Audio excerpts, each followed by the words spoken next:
Hello, ladies. Thank you so much for tuning in again. So, today I want to talk to you guys about negative self talk, and I want to share some strategies that I read and I learned about through my own research. So, what initially sparked this idea was a post that I made in our wellness groups. So, every month I co host private groups with a couple of the ladies that I've been on this journey, on this health and wellness journey with. And just this past week I posted about negative self-talk, and I was reading through the comments on there, and I saw that a lot of the ladies in there struggle with it, and so that just sparked motivation for me to do more research about it, because I myself also have struggled with that my entire life and still struggle with it till this day. But that voice, because it's like a little like gremlin, is not as loud as it used to be, and that's because I've done a lot of different forms of personal development that helps me snap out of it and just shut it down more quickly than before. So let's get started. I have 5 different strategies that I learned about, and I want to share those with you guys. But I want to start off by saying that the quickest way to start getting yourself out of that negative mindset is by having more positive conversations with yourself when you do start to hear that negative self-talk. And the reason for that is that, like, when we speak, or when we're thinking, when we're using our mind, we're letting out a lot of energy, and if we let out that energy into more negativity, we're just like digging ourselves a bigger hole, and it's gonna get even tougher to get out of that. So it's better, like, when we start to hear those voices, to start having more positive conversations with ourselves. And another thing that I wanted to mention, which I actually read in one of the articles, and I think I mentioned it a couple of times or maybe once before in another video, but I just wanted to bring it back up again, because when I read it again, I was like, oh my gosh, this makes like perfect sense. So think about a child who's learning how to walk. They don't get it the first time. Oftentimes, maybe there has been a child who has, gotten up and just walked, from the first moment. But anyways, for the most part, kids, it takes them a couple of tries to actually get the hang of it. And, when they fall, we don't tell them like, oh my gosh, you're so dumb, you're a dummy, or anything like that. Or at least I hope not, because that would be very cruel.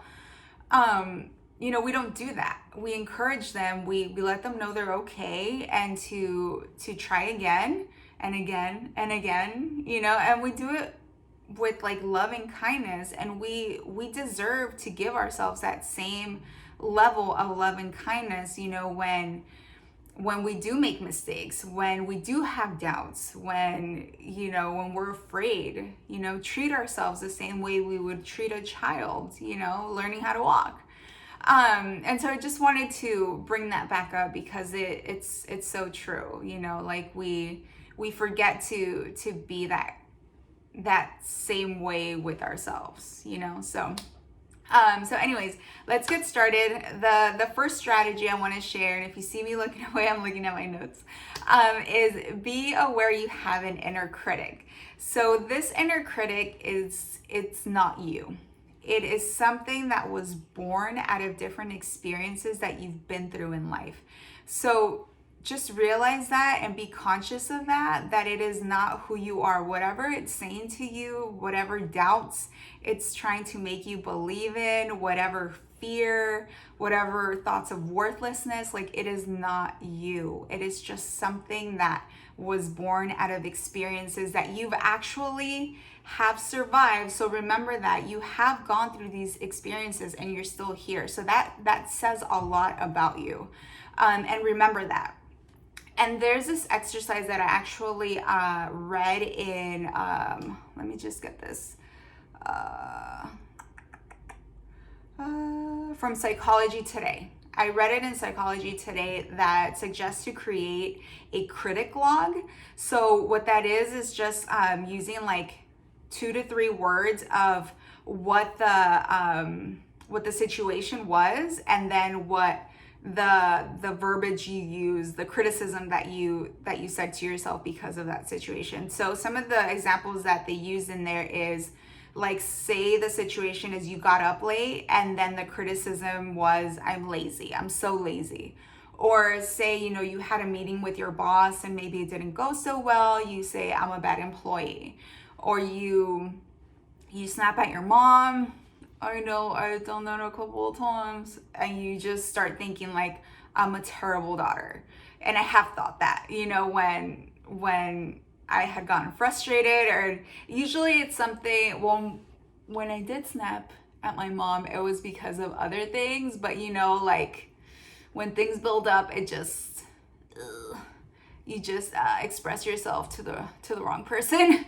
And so that's happened to me. Thankfully, Mama Diaz is a blessing and she has forgiven me time and time again. But like, before I go and apologize, I did spend a lot of energy just thinking of how a horrible person I was. So create that critic log, and then what, like the situation and then the criticism, and that will help you, like, being more aware of what's happening will help you snap out of it more quickly. And so the second strategy is breathe and talk back to your critic. So don't be afraid to talk back to that little gremlin. So when you're having those thoughts, it is always, so I suggest to just breathe, because it slows down your brain, which makes you like think more clearly. So whenever you're having like fears or doubt or anything like that, just like pause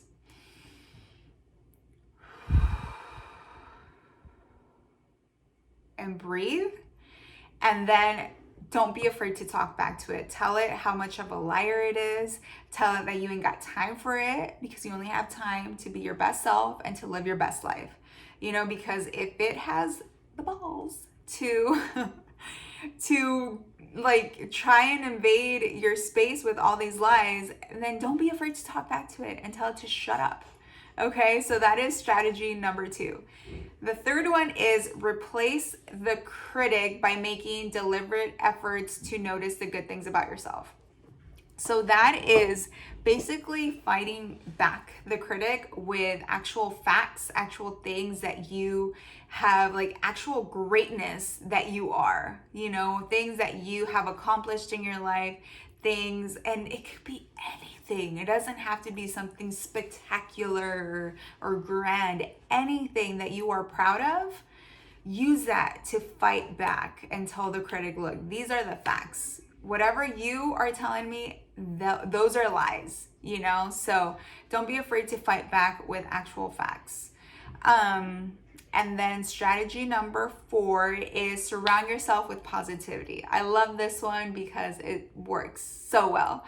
And that could be anything from a dope playlist, something that gets you lit, gets you fired up, talking to great friends. I have, a solid group of friends that I can be real with. And, when they ask me like, how are you doing? I can be like, look, this is what's up right now. And they will, make sure they are real with you, and that they will remind you of, who you really are, and that will snap you out of those like negative thoughts. So surround yourself with good people. Also other things, play podcasts, listen to like coaches on YouTube, that inspire you, encourage you, make you feel good, just things like that. Exercise, y'all, well, if you've been watching me, you'll know I love to exercise. If you watch me on social media, I love exercise. And the reason I love it is because obviously the endorphins really help you and boost your energy. But also it's just like physically you just get reminded, of how strong you are, of what your body's capable of doing, so your body's capable of a lot. It's just like our minds that need, that extra love and care and attention. But when you physically are able to remind yourself of your strength, I don't know, it just like, it connects it back to your brain. So that's why I love exercise. So that's another great form of, surrounding yourself with positive energy. If you have a community, a lot of you ladies watching, are in our health and wellness communities. Immerse yourself in them. Don't be afraid to talk to other ladies and just like make friendships, because that really helps a lot, especially when the community is all about positivity and realness and good energy.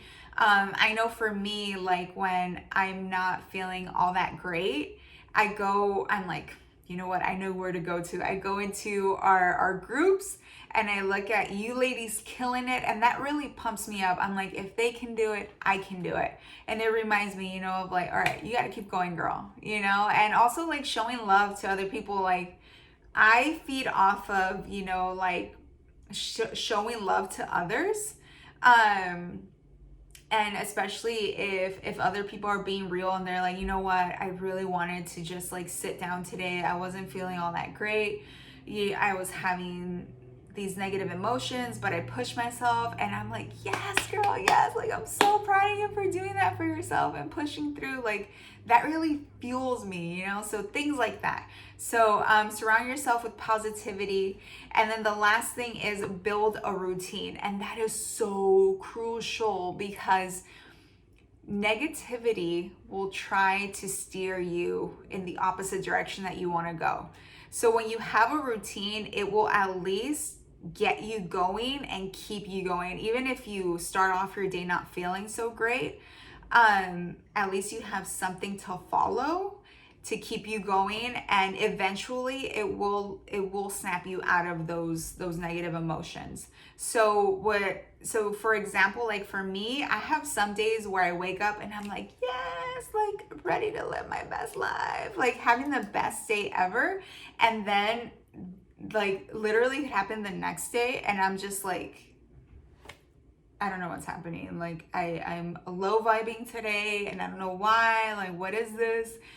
But I get into my routine. I'm like, okay, my routine is I wake up, I exercise, I pray, I read my devotional, I listen to a podcast or a book, and then I start my work, but sometimes it's like, it's hard.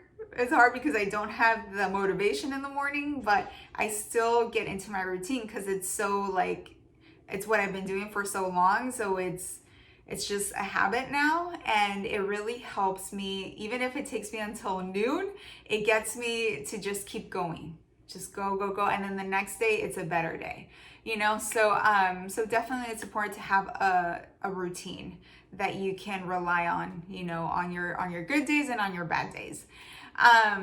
So once again, I want to just recap the different strategies. The first one, be aware you have an inner critic. And again, it is not based on any truth. It's something that was born out of different experiences that you have overcome.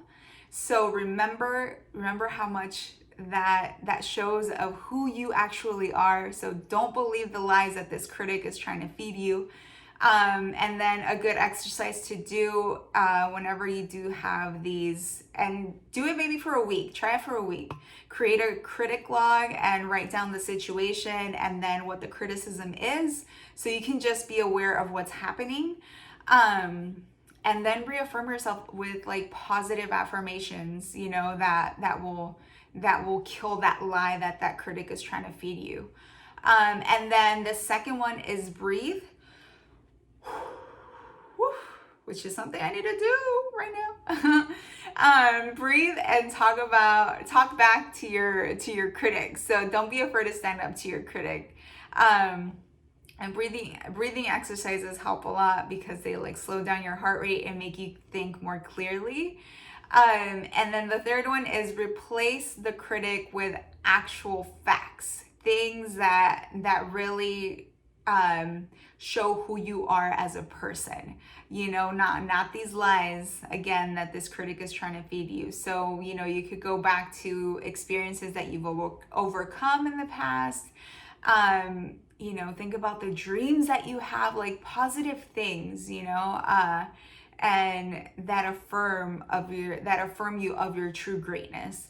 And the next thing is surround yourself with positivity. That could be anything from, like I mentioned, a lit playlist, positive people, exercise.